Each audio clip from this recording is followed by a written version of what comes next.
Hi hello வணக்கம். நான் உங்கள் நிம்மதி பாலு.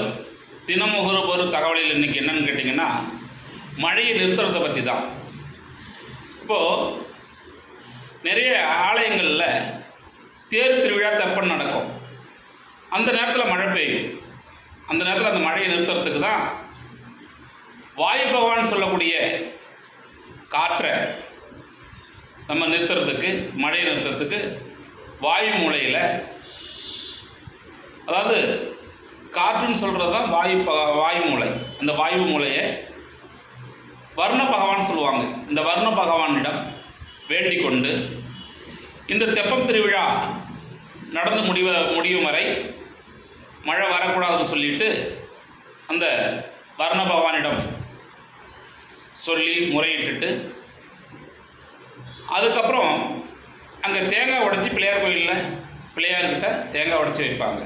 அப்படி வச்சா அந்த மழை நின்று போகும். நிறைய ஆலயங்களில் இதை செய்வாங்க. மக்கள் தெரிஞ்சிக்காத மக்களுக்காக இந்த பதிவு. தெரிஞ்சுக்கிட்டு லைக் பண்ணுங்கள், ஷேர் பண்ணுங்கள், சப்ஸ்கிரைப் பண்ணுங்கள். நன்றி, வணக்கம்.